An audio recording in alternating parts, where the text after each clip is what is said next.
Assalamualaikum warahmatullahi wabarakatuh.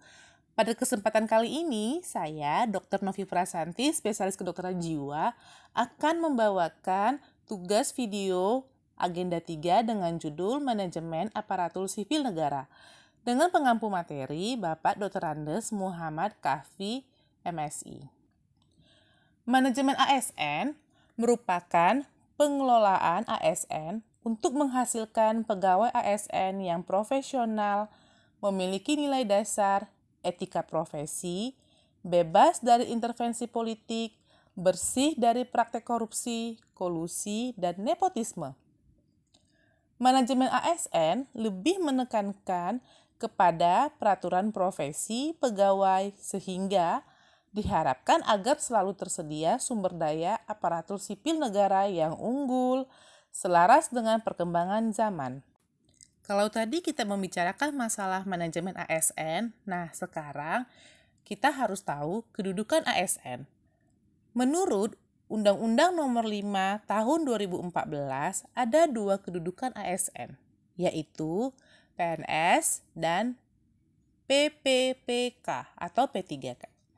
PNS merupakan warga negara Indonesia yang memenuhi syarat tertentu, diangkat sebagai pegawai ASN secara tetap oleh pejabat pembina kepegawaian untuk menduduki jabatan pemerintahan, memiliki nomor induk pegawai secara nasional.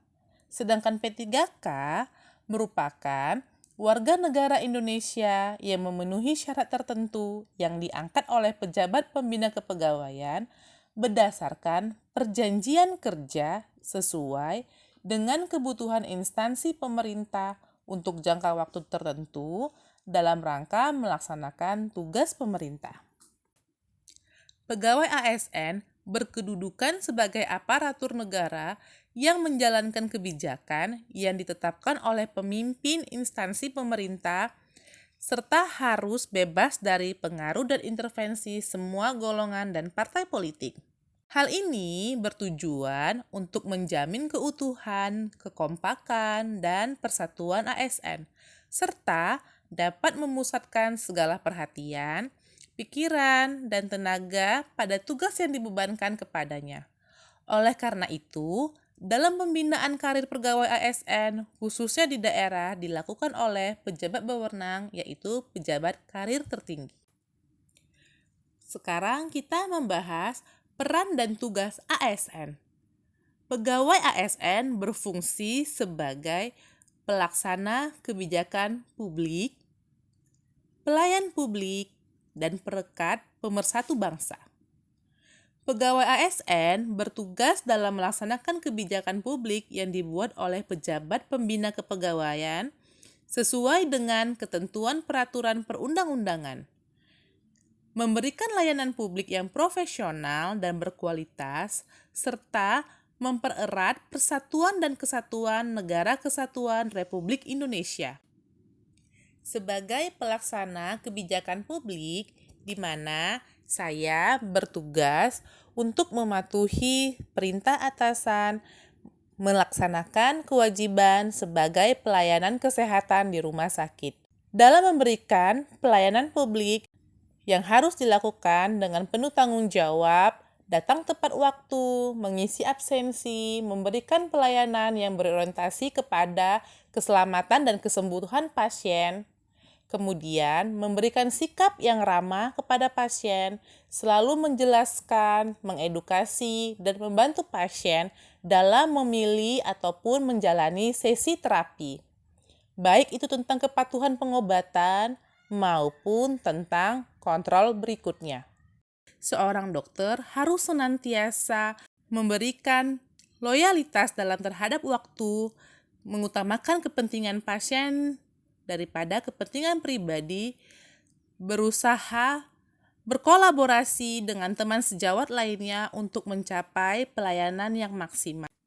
Sekarang kita masuk kepada hak ASN. Apa saja sih yang menjadi hak dari ASN? Yang pertama, mendapatkan gaji, tunjangan, dan fasilitas. Mendapatkan izin cuti, jaminan pensiun, dan jaminan hari tua, perlindungan dan pengembangan kompetensi. Bedanya dengan P3K, kalau P3K tanpa ada jaminan pensiun dan jaminan hari tua.